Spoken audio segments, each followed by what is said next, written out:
የቴክኖሎጂ ኢኖቬሽን ወይም ፈጠራ ስራ።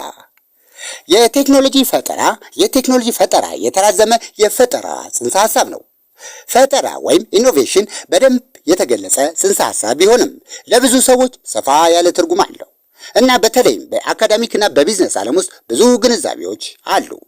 ፈጠራ ወይም ኢኖቬሽን አዳዲስ አገልግሎቶችን እና ምርቶችን በገበያ ቦታ ወይም በሕዝብ ውስጥ ለማዳበር ያልተነሱ ፍላጎቶችን የሚያሟሉ ወይም ከዚህ በፊት ያልነበሩ ችግሮችን ለመፍታት ተጨማሪ እርምጃዎችን መጨመርን ያመለክታል።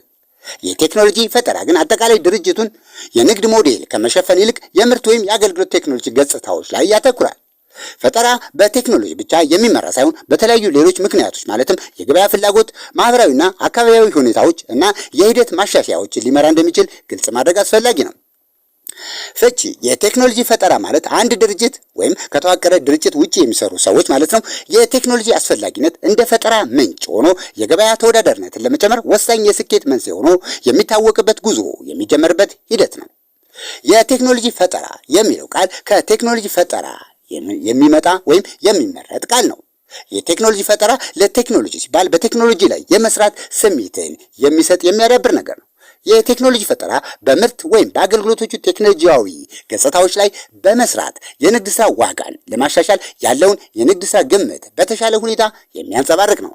እነዚህ እድገቶች ከዚህ አዲስ ቴክኖሎጂ ጋር ለሚጣጣሙ የንግድ ሥራ መሻሻልን ያመጣሉ። ከዚህም በላይ በአብዛኞቹ ምርቶችና አገልግሎቶች ውስጥ በስርዓቱ እምብርት ውስጥ አንድ ልዩ ቴክኖሎጂ የሚባል የለም።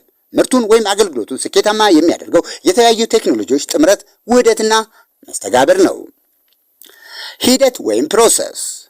የቴክኖሎጂ ፈጠራ ሂደት መደበኛ ከሆነ ማለትም በተለምዶ በድርጅት ውስጥ፣ በኩባንያ ውስጥ እና በአንድ የህዝብ አካል ውስጥ ወይም የአስተሳሰብ ሳጥን ውስጥ ወይም በዩኒቨርሲቲ ውስጥ ወዘተ የቴክኖሎጂ ፈጠራ አስተዳደር ወይም የቴክኖሎጂ ፈጠራ አስተዳደር ቲም ተብሎ ሊጠራ ይችላል።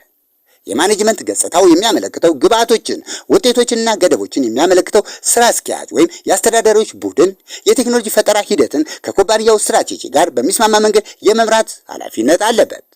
የቴክኖሎጂ ፈጠራ በድርጅት ውስጥ በሚታወቁ መንገዶች መምራት በማይኖርበት አውድ ውስጥ የቴክኖሎጂ ፈጠራ አመራር የቃላት አወጣጥና ጽንሰ ሐሳብን ይመረጣል። በብዙ አጋጣሚዎች በተለይም በጅማሬዎችና በአዳዲስ ስራዎች የቴክኖሎጂ ፈጠራዎች በማይታወቅ አውድ ውስጥ ይከናወናሉ። በስራ ላይ ያለው የቴክኖሎጂ ገደቦች በትክክል አይታወቁምና ስለዚህ ራዕዩን እንዲያሳልጡና ቡድኑን በማሰልጠን የቴክኖሎጂውን ያልታወቀ ክፍል እንዲያስሱ መሪዎችን እንጂ አስተዳዳሪዎችን አይጠይቅም። በንግዶች ውስጥ ፈጠራ የቴክኖሎጂ ዋጋዎች ላይ ተጽዕኖ ያሳድራል። ይህ በቴክኖሎጂ ውስጥ በተፈጠሩ አዳዲስ ፈጠራዎች ምክንያት በገበያ ውስጥ ስራዎችን በቀላሉ እንዲሰሩ ያደርጋል። ባለሀብቶች ገበያውን በለወጡት ፈጠራዎች ምክንያት አዲስ ቴክኖሎጂ ባላቸው ኩባንያዎች ኢንቨስትመንቶች ላይ ትልቅ ትርፍ ያገኛሉ። ምንም እንኳን ከለውጥ ፍጥነት ጋር መሄድ የማይችሉና ከአስቸጋሪ ፈጠራዎች ጋር መላመድ የማይችሉ ኩባንያዎች ብዙውን ጊዜ ራሳቸውን ተንጠልጥለው ይገኛሉ።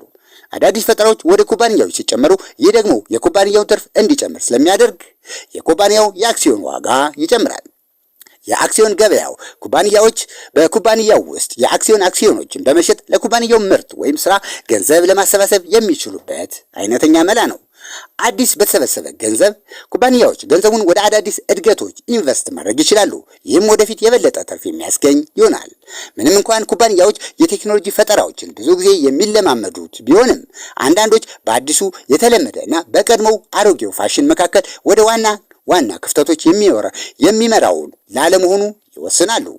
ፈጠራዎች ኩባንያዎችን ይጠቅማሉ፣ ነገር ግን ከእነሱ ጋር የማይላመዱ ሰዎች ከመጠን በላይ ይራመዳሉ። ከፈጠራ ጀምሮ ለተለያየ የገበያ ለውጦች ምላሽ የማይሰጡ ኩባንያን ሊያበላሹ የሚችሉ እድሎችን እንዳያጡ ያደርጋቸዋል። አስተባባሪ የቴክኖሎጂ ፈጠራ ቀጣይነት ያለው ሂደት ነው። በውስጥ ወይም በውጫዊ ስራ ውስጥ ከፈጠራ ጋር እሴትን ለመፍጠር እንደመገንባት በሐሳቡ ሂደት ይጀምርና ለተረጋገጠ የገበያ ፍላጎት ምላሽ በመስጠት አዋጪ የሆነ ምርት ወይም አገልግሎትን በማስተዋወቅ ያበቃል። በፖርትፎሊዮ አስተዳደርና በአፈጻጸም ክትትል ላይ በመመስረት የቬንቸር አስተዳደር ምን የቴክኖሎጂ አቅጣጫዎችን መውሰድ እንዳለበት ለመወሰን መመሪያ ይሆነዋል። በውስጣዊና በውጫዊ የገንዘብ ድጋፍ የተደገፈ በስራ ፈጣሪ ወይም በኢንተርፕረነር መንፈስ የሚመራ ነው። ፈጠራን፣ ችግር ፈቺነትን እና የግንኙነቶችን ሁኔታ ለማቀጣጠል ትብብርን፣ አመለካከቶችና ግብአቶችን ያበረታታል። ንግዶች በራሳቸው ላይ ተጨማሪ ኢንቨስት እንዲያደርጉ ያስችላቸዋል። ይህም በንግዶች ውስጥ እድገትን የሚያመጣ ይሆናል። በቴክኖሎጂ እድገቶች ብቻ የሚመራ ሳይሆን በኢኮኖሚ፣ በፖለቲካ፣ በአካባቢውና በስነ ምግባራዊ ጉዳዮች መካከል ባለው መስተጋብር ጭምርም ነው። ይጨምራል። በውጤቱ ማህበራዊና ፖለቲካዊ ለውጦች ይገኛሉ።